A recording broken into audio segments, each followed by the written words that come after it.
मैं प्रेम सर अपने YouTube channel प्रेम sir Alauli पर सभी बच्चों का स्वागत करता हूं।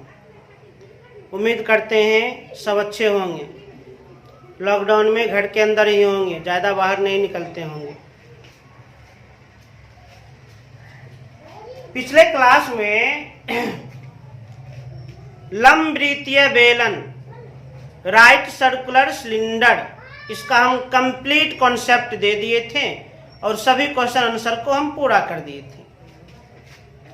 आज हम लोग आ रहे हैं लंबवृत्तीय शंकु पर। एक्सरसाइज 17 लंबवृत्तीय शंकु, राइट सर्कुलर कोन। लंबवृत्तीय शंकु को अंग्रेजी में क्या कहते हैं? Right circular cone.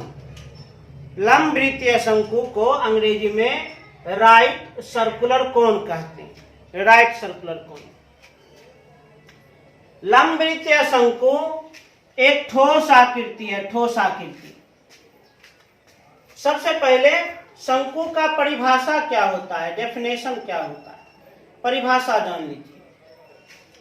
जब किसी समकोण त्रिभुज में समकोण बनाने वाले दो भुजाओं में किसी एक भुजा को स्थिर करके और उस अस्थिर भुजा पर समकोण त्रिभुज को चारों ओर घुमाने से जिस ठोस आकृति का निर्माण हो, उस ठोस आकृति को लंबवृत्तीय शंकु कहते हैं। लंबवृत्तीय शंकु किसे कहते हैं?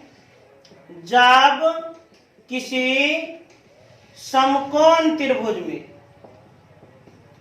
जब किसी समकोण त्रिभुज में समकोण बनाने वाली दो भुजाओं में से किसी एक भुजा को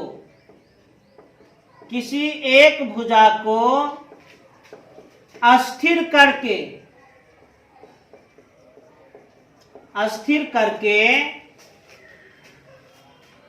उस अस्थिर भुजा पर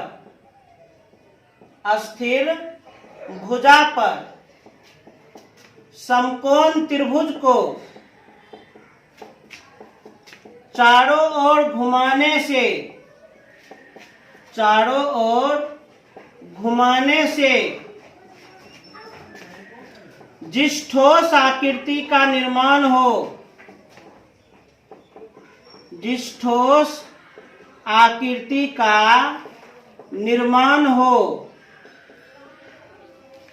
उस ठोस आकृति को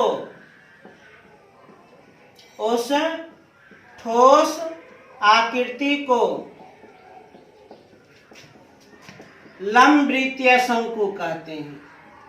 लंबवृत्तीय शंकु कहते हैं। ध्यान दीजिए। लंबवृत्तीय शंकु, राइट सर्कुलर कोन, कंप्लीट परिभाषा दिए। जब किसी समकोण त्रिभुज में समकोण बनाने वाली दो भुजाओं में से किसी एक भुजा को अस्थिर करके उस अस्थिर भुजा पर समकोण त्रिभुज को चारों ओर घुमाने से जिस ठोस आकृति का निर्माण हो, उस ठोस आकृति को लंबवृत्तीय शंकु कहते हैं। कहने का अर्थ, लंबवृत्तीय शंकु का निर्माण समकोण त्रिभुज से होता है। लंबवृत्तीय शंकु का निर्माण समकोण त्रिभुज से होता है। शंकु का परिभाषा, जब किसी समकोण त्रिभुज में समकोण बनाने वाली दो भुजाओं में से किसी एक भुजा को स्थिर करके और उस अस्थिर भुजा पर शंकु को चारों ओर घुमाने से जिस ठोस आकृति का निर्माण हो, उसी ठोस आकृति को लंबवृत्तीय शंकु कहते हैं। जैसे यहां पर देखा जाए, एक समकोण त्रिभुज हम बना रहे हैं। समकोण त्रिभुज, वैसा त्रिभुज जिसका कोई एक कोण 90 डिग्री हो उसे समकोण त्रिभुज कहते हैं। वैसा त्रिभुज जिसका कोई एक कोण 90 डिग्री हो उसे समकोण त्रिभुज कहते हैं। 90 डिग्री के सामने की भुजा को कर्ण कहते हैं। और 90 डिग्री का निर्माण जिन दो भुजाओं से होता है उनमें से एक भुजा को लंब, एक भुजा को आधार कहते हैं। और ये भी जान लीजिए, लंब और आधार यही दो भुजा के द्वारा समकोण बनता है। लंब और आधार ही समकोण का निर्माण करता है। तो जब किसी समकोण त्रिभुज में समकोण बनाने वाले दो भुजाओं में से किसी एक भुजा को स्थिर करके, मन है तो लंब को स्थिर करें, मन है तो आधार को स्थिर करें, किसी एक भुजा को स्थिर करके और उस अस्थिर भुजा पर समकोण त्रिभुज को चारों ओर घुमाने से जिस ठोस आकृति का निर्माण होता है उसी ठोस आकृति को लंब वृत्तीय शंकु कहते हैं।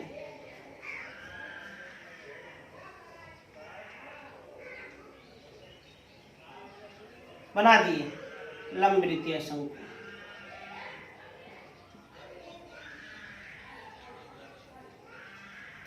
लंब वृत्तीय शंकु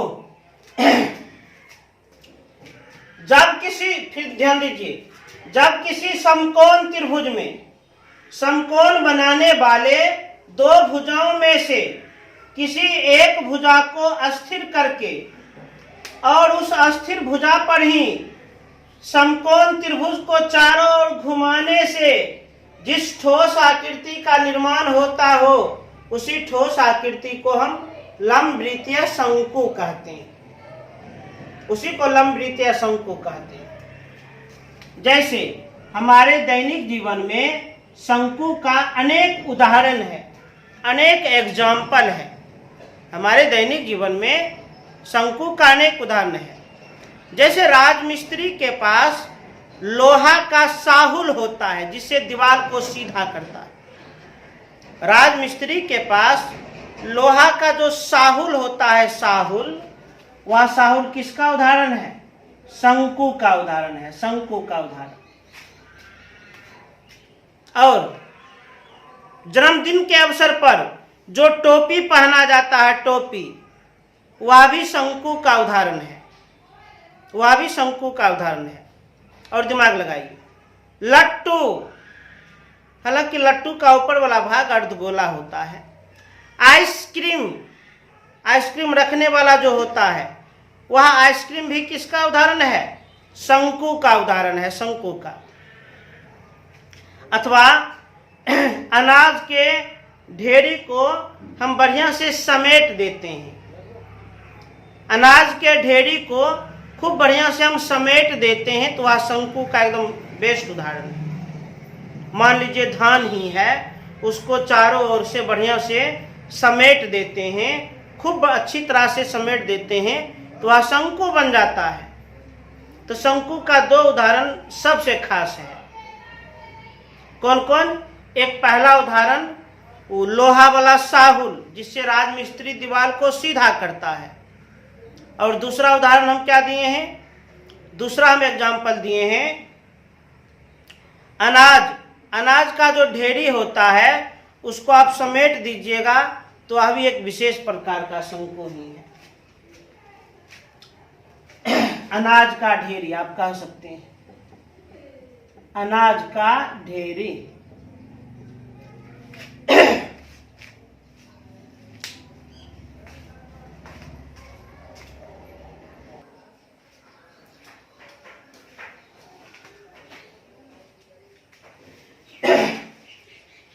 तो शंकु का भी हम परिभाषा दिए, जब किसी समकोण त्रिभुज में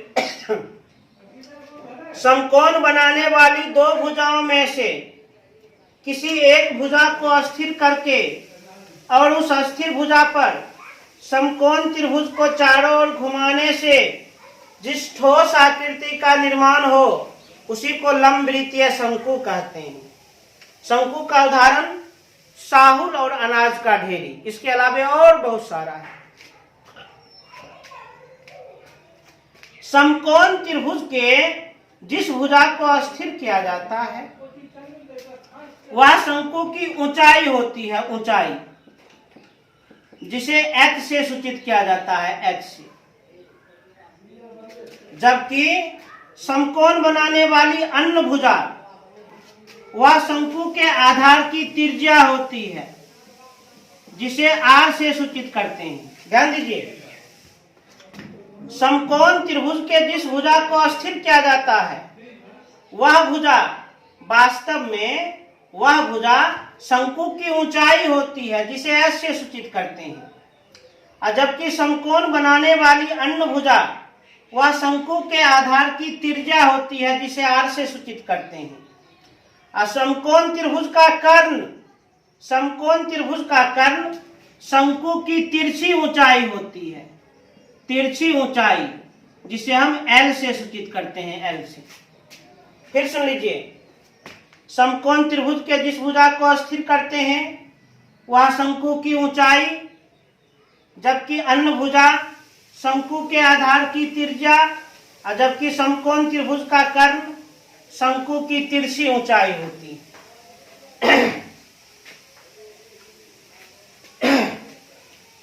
अब ध्यान दीजिए, यहां से एक सूत्र बन रहा है।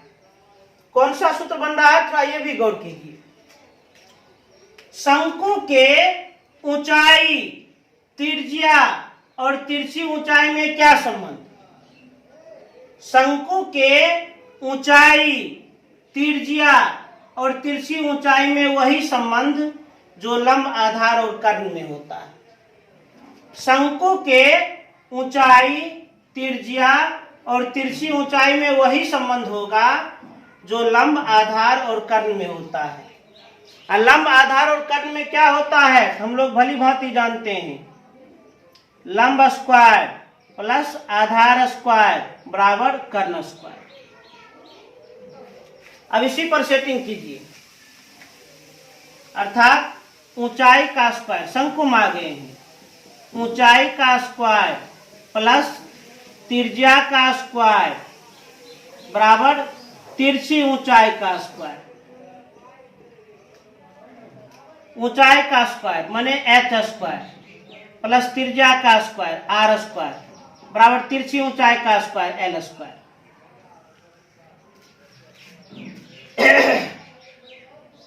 शंकु के ऊंचाई, त्रिज्या और तिरछी ऊंचाई के बीच जो रिलेशन प्राप्त किए हैं पाइथागोरस के सूत्र से, जिसके अनुसार ऊंचाई स्क्वायर प्लस त्रिज्या स्क्वायर बराबर तिरछी ऊंचाई का स्क्वायर।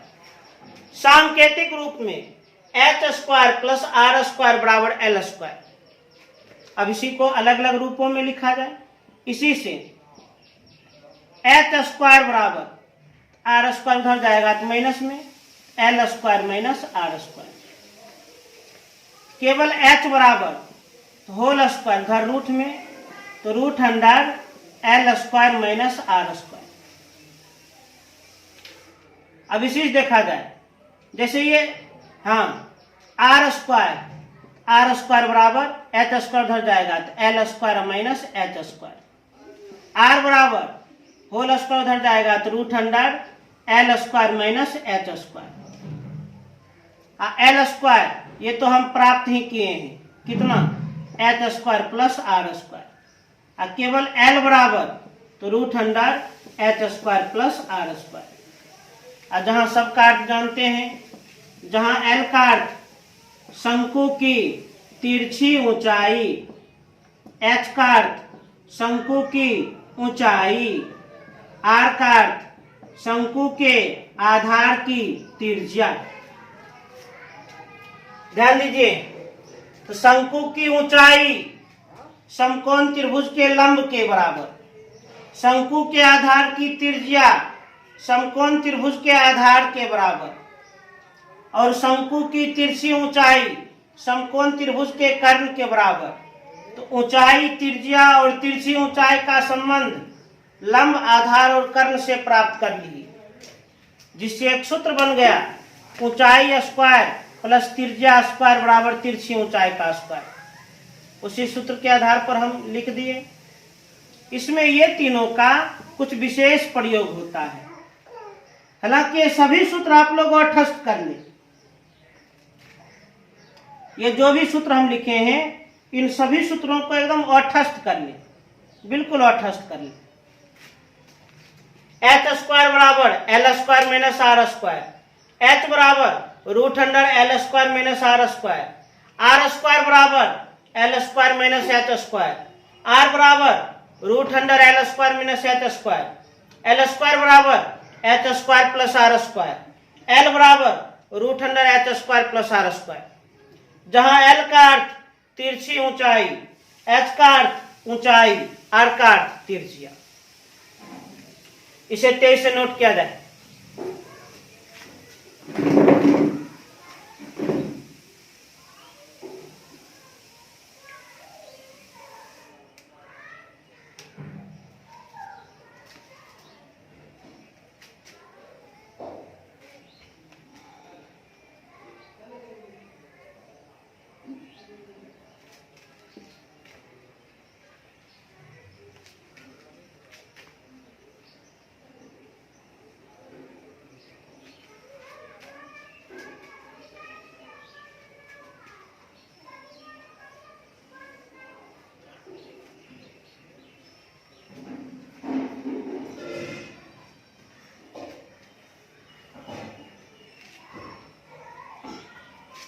अब ध्यान दीजिए, अगला कॉन्सेप्ट देखा जाए एकाग्र मन से। अभी तुरंत हम लोग समझे हैं कि समकोण त्रिभुज की सहायता से हम लोग शंकु का निर्माण किए हैं। किसका निर्माण किए हैं? शंकु का।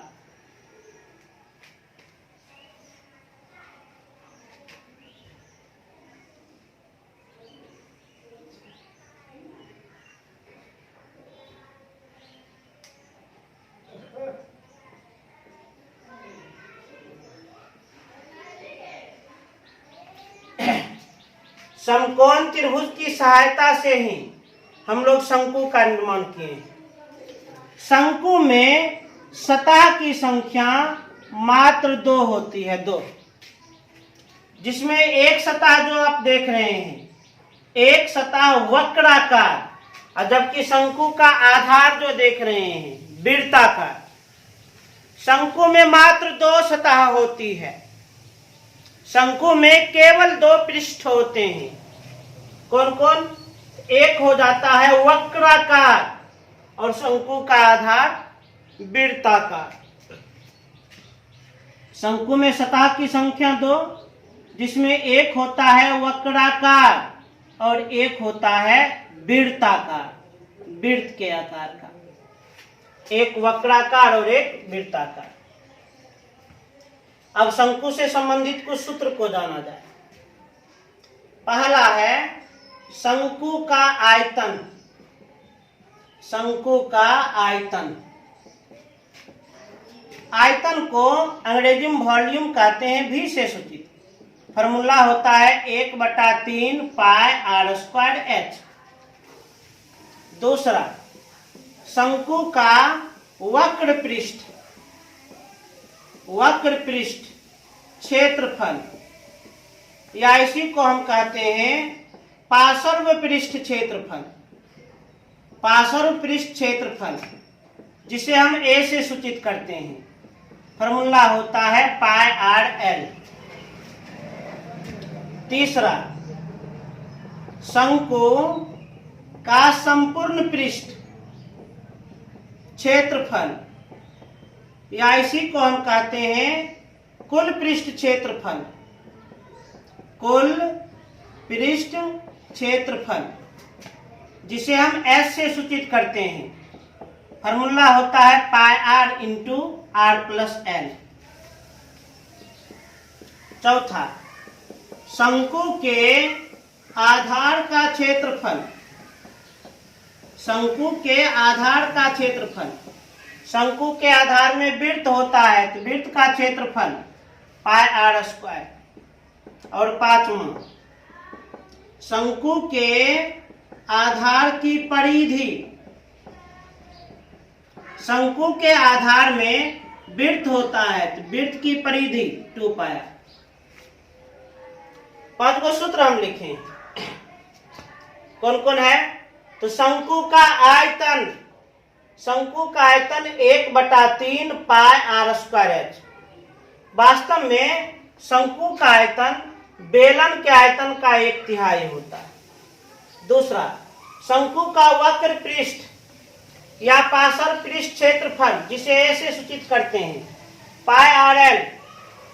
शंकु का संपूर्ण पृष्ठ या कुल पृष्ठ क्षेत्रफल जिसे एस से सूचित करते हैं pi R into R plus L. शंकु के आधार का क्षेत्रफल पाई आर स्क्वायर और शंकु के आधार की परिधि 2 पाई आर, जहां एल का अर्थ है शंकु की तिरछी ऊंचाई, एच का अर्थ है शंकु की ऊंचाई, आर का अर्थ है शंकु के आधार की त्रिज्या। और ध्यान रहे, पाई का मान 22/7 लें जब तक कि कुछ और नहीं कहा जाए। पाई का मान 22/7 लें जब तक कि कुछ और नहीं कहा जाए। तो शंकु वाले चैप्टर में इतना सूत्र एकदम औठस्थ रहना चाहिए। यदि इतना सूत्र हमेशा औठस्थ रहेगा, ओठ पर रहेगा, तो एक भी सवाल बनाने में प्रॉब्लम नहीं होगी। इसे तेज से नोट किया जाए।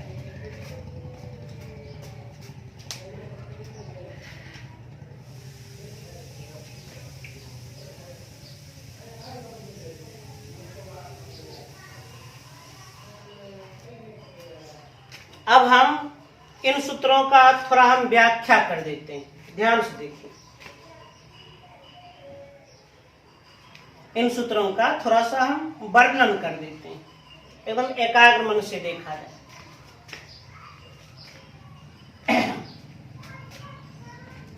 शंकु का आयतन 1/3 पाई आर स्क्वायर एच। वास्तव में शंकु का आयतन बेलन के आयतन का 1/3 होता है। पाई आर स्क्वायर एच माने बेलन का आयतन। शंकु का आयतन बेलन के आयतन का 1/3 होता है। यह प्रायोगिक है, प्रैक्टिकल है। ध्यान दीजिए, एकदम एकाग्र मन से देखिए।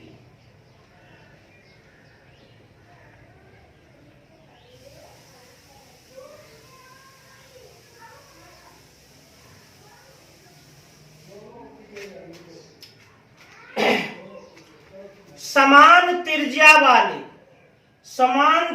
वाले और समान ऊंचाई वाले, समान त्रिज्या वाले और समान ऊंचाई वाले एक बेलनाकार बर्तन और एक शंक्वाकार बर्तन लीजिए। ध्यान से सुनिए, हमें प्रयोग कर रहे हैं। समान त्रिज्या वाले और समान ऊंचाई वाले, समान त्रिज्या वाले और समान ऊंचाई वाले एक बेलनाकार बर्तन और एक शंक्वाकार बर्तन लीजिए और दोनों में पानी फुल कर दीजिए, फुल। तो क्या निष्कर्ष निकलेगा? यदि शंक्वाकार बर्तन में 1 लीटर पानी आया है तो बेलनाकार बर्तन में 3 लीटर। यदि शंक्वाकार बर्तन में 3 लीटर पानी आया है तो बेलनाकार बर्तन में 9 लीटर। यदि शंक्वाकार बर्तन में 9 लीटर पानी आया है तो बेलनाकार बर्तन में 27 लीटर। इससे स्पष्ट होता है कि समान त्रिज्या और समान ऊंचाई वाले बेलन में शंकु के तुलना में 3 गुना जगह होता है। चाहे दूसरे शब्दों में, शंकु में बेलन के तुलना में 1/3 जगह होता है। यही कारण है कि हम जो शंकु का आयतन निकालते हैं, शंकु का आयतन निकालते हैं, वास्तव में बेलन के आयतन का 1/3 होता है। बेलन के आयतन का 1/3 होता है। अरे त्रिज्या भी समान हो, ऊंचाई भी समान हो, अब बेलनाकार बर्तन और शंक्वाकार बर्तन, तो बेलन में ज्यादा जगह होगा, शंकु में कम जगह होगा। बेलन में शंकुश 3 गुना जगह होगा और शंकु में बेलन का 1/3 जगह होगा। इसी प्रयोग से एक सूत्र बन गया, शंकु का आयतन बेलन के आयतन का 1/3। बेलन का आयतन πr² गुना 1/3। तो गुना क्रम बदल सकते हैं, 1/3 इंटू πr²। इसी प्रकार हम ये सूत्र प्राप्त किए। अब दूसरा है शंकु का वक्र पृष्ठ या पार्श्व पृष्ठ, पार्श्व पृष्ठ क्षेत्रफल, जिसे ऐसे करते हैं सूचित। तो शंकु का वक्र पृष्ठ या पार्श्व पृष्ठ, ये बोला शंकु का वक्र पृष्ठ या पार्श्व पृष्ठ, ये जो सतह है ये त्रिज्या और तिरछी ऊंचाई पर निर्भर करता है। यही कारण है शंकु का वक्र पृष्ठ या पार्श्व पृष्ठ क्षेत्रफल πr/l होता है। अब तीसरा है शंकु का संपूर्ण पृष्ठ या कुल पृष्ठ का क्षेत्रफल, कुल पृष्ठ का क्षेत्रफल, जिसे S से करते हैं सूचित। तो शंकु का संपूर्ण पृष्ठ या कुल पृष्ठ का क्षेत्रफल, तो जान लीजिए शंकु में मात्र 2 पृष्ठ होता है, शंकु में केवल 2 पृष्ठ होता है। एक होता है वक्र पृष्ठ और एक उसका आधार होता है। शंकु में केवल 2 पृष्ठ होता है, एक होता है वक्र पृष्ठ और एक उसका आधार होता है। तो शंकु का संपूर्ण पृष्ठ का क्षेत्रफल कैसे निकालें? शंकु में 2 पृष्ठ है, दोनों का क्षेत्रफल निकाल कर जोड़ दे। एगो वक्र पृष्ठ का क्षेत्रफल, एगो आधार का क्षेत्रफल। एगो वक्र पृष्ठ का क्षेत्रफल और प्लस एगो आधार का क्षेत्रफल। वक्र पृष्ठ का क्षेत्रफल πr/l प्लस आधार, और शंकु के आधार में वृत्त रहता है तो वृत्त का क्षेत्रफल πr²। इसमें और इसमें क्या कॉमन? तो πr कॉमन, तो कोष्ठ प्रारंभ। πr कॉमन लिए l, πr कॉमन लिए तो r प्राप्त हो गया।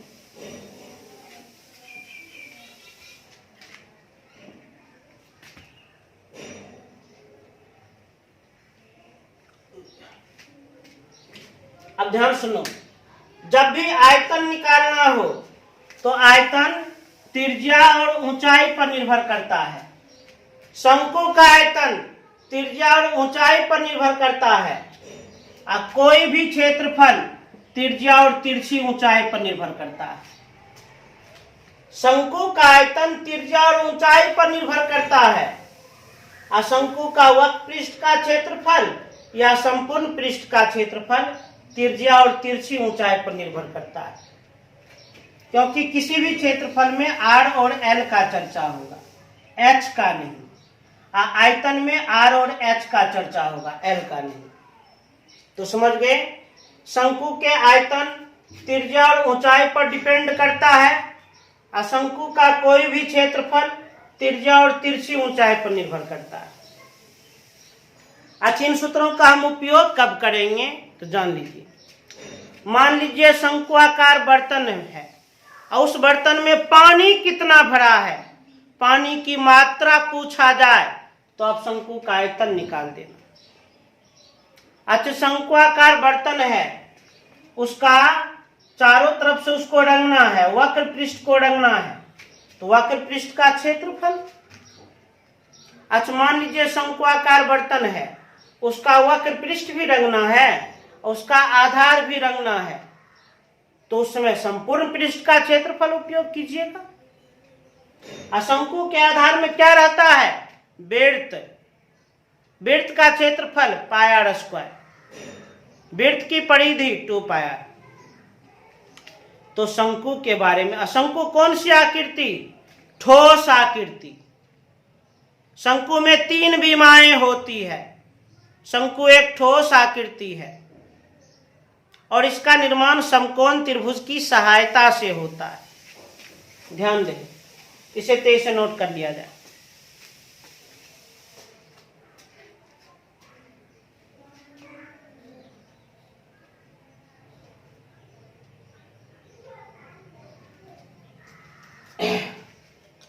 तो आज हम शंकु का परिभाषा दे दिए, चित्र समझा दिए, सारा सूत्र हम बता दिए।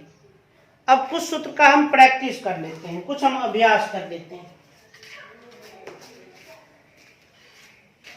बहुत ही ज्यादा आसान प्रश्न आया है, बहुत ज्यादा इजी प्रश्न आया है।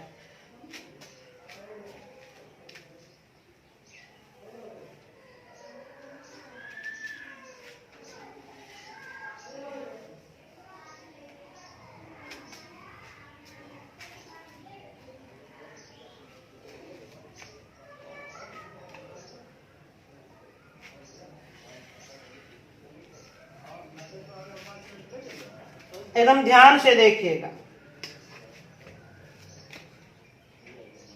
डॉक्टर केसी सिन्हा, वर्ग 9, एक्सरसाइज 17, लंब वृत्तीय शंकु। शंकु का कंप्लीट थ्योरी दे दिए। अब कुछ सवाल को हम सॉल्व करते हैं। क्वेश्चन नंबर 1, रिक्त स्थानों को भरें, खाली स्थानों को भरें। किसी लंब वर्तुल शंकु में, किसी लंब वर्तुल शंकु में, लंब वृत्तीय शंकु को लंब वर्तुल शंकु भी कहा जा सकता है। लंब वृत्तीय शंकु को लंब वर्तुल शंकु भी कहा जा सकता है। तो किसी लंब वर्तुल शंकु में, किसी लंब वर्तुल शंकु में यदि, क्वेश्चन नंबर 1 का 1 नंबर, किसी लंब वर्तुल शंकु में मतलब लंब वृत्तीय शंकु में यदि ऊंचाई है 4 मीटर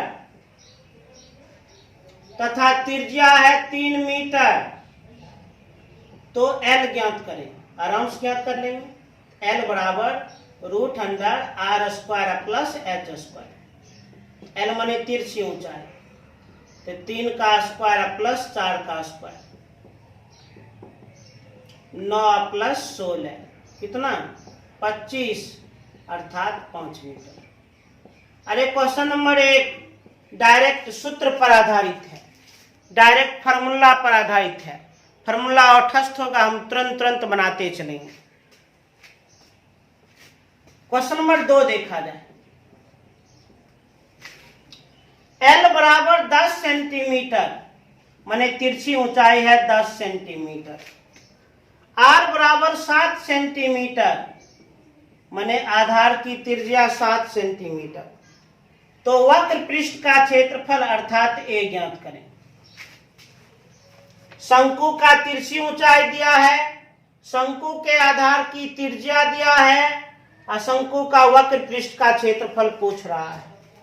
अभी तुरंत हम लोग सूत्र पढ़े हैं, शंकु का कोई भी क्षेत्रफल R और L पर निर्भर करता है। तो शंकु का वक्र पृष्ठ का क्षेत्रफल पाई RL, पाई का मान 22/7 गुना R 7 गुना L 10, कट गया तो 220 सेंटीमीटर स्क्वायर क्षेत्रफल है। तो मात्रक पर पावर दो। उसी प्रकार जैसे कि देखते हैं 3 नंबर, R बराबर 7 मीटर, H बराबर 9 मीटर, तो आयतन V बराबर हुआ 8। मतलब शंकु के आधार की त्रिज्या दी गई है 7 मीटर, शंकु की ऊंचाई दी गई है 9 मीटर, शंकु का आयतन पूछ रहा है, आयतन वॉल्यूम। आयतन त्रिज्या और ऊंचाई पर निर्भर करता है। और शंकु का आयतन V बराबर पाई R² H, पाई का मान 22/7, त्रिज्या का स्क्वायर 7 गुना 7, ऊंचाई 9, कट गया तो 22 गुना 7 गुना 9 कर लीजिए। जो गुणनफल होगा उतना मीटर क्यूब अंसर। शंकु का आयतन निकाले हैं, ये तो हम बेलन का आयतन ही तुरंत निकाल दिए, बहुत भारी मिस्टेक कभी हो जाता। शंकु का आयतन 1/3 पाई आर स्क्वायर एच, 1/3 पाई का मान 22/7, त्रिज्या का स्क्वायर 7 × 7, ऊंचाई 9, ये कट गया 3 × 9, 22 × 7 × 3, गुना कर लीजिए, जो गुणनफल होगा उतना मीटर क्यूब अंसर, क्योंकि आयतन जब भी निकालते हैं तो मात्रक पर पावर 3। अब देखिए 4 नंबर। 4 नंबर में क्या है, L बराबर 25 सेंटीमीटर, R बराबर 7 सेंटीमीटर, तो ऊंचाई H बराबर वाट। कहने का अर्थ, शंकु की तिरछी ऊंचाई दी गई है, शंकु के आधार की त्रिज्या दी गई है और ऊंचाई पूछा जा रहा है, तो ऊंचाई H बराबर तो √L² - R², तो √L², 25 का होल स्क्वायर माइनस R², 7 का होल स्क्वायर, तो 625 - 49 कितना 576, 576 का वर्गमूल 24 सेंटीमीटर। इसी प्रकार देखिए क्वेश्चन नंबर 5। क्वेश्चन नंबर 5 में क्या है, एकदम ध्यान से देखा जाए। L बराबर 13 सेंटीमीटर तथा H बराबर 12 सेंटीमीटर, तो R बराबर वाट। माने शंकु की तिरछी ऊंचाई दी गई है, शंकु की ऊंचाई दी गई है और आधार की त्रिज्या पूछा जा रहा है, तो R बराबर तो √L² - H², तो √L², 13 का होल स्क्वायर माइनस H², 12 का होल स्क्वायर, 169 - 144, अंतर 25, वर्गमूल 5 सेंटीमीटर। क्वेश्चन नंबर 2 में क्या कह रहा है, किसी लंबवृत्तीय शंकु का, किसी लंबवृत्तीय शंकु का, लंबवृत्तीय शंकु का संपूर्ण पृष्ठ का क्षेत्रफल, संपूर्ण पृष्ठ का क्षेत्रफल S बराबर डैश से प्राप्त होता है।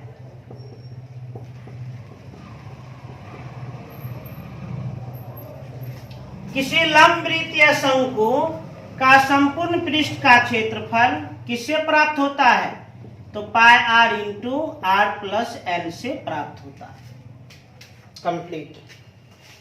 तो आप लोग क्या देखें कि लंबवृत्तीय शंकु कहीं ना कहीं सूत्र पर आधारित चैप्टर है, सूत्र तटस्थ रहेगा तो यह चैप्टर बनाने में जरा भी मुश्किल नहीं होगी।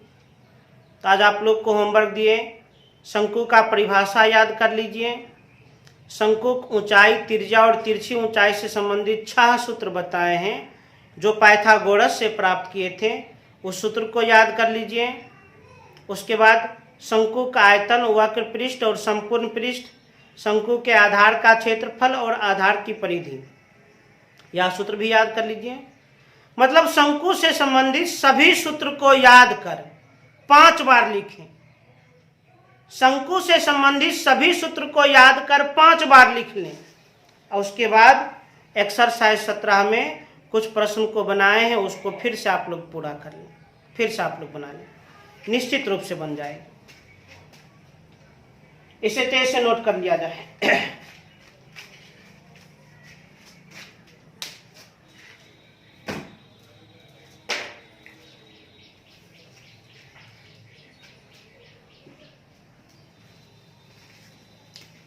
तो उम्मीद करते हैं जो भी बताए हैं पूर्ण रूपेण समझ में आ गया होगा, पूरा समझ में आ गया होगा। तो जो भी होमवर्क मिला है उसे निश्चित रूप से पूरा कर लें, निश्चित रूप से। और चैनल को सब्सक्राइब करें, लाइक करें और अधिक से अधिक शेयर करें। धन्यवाद।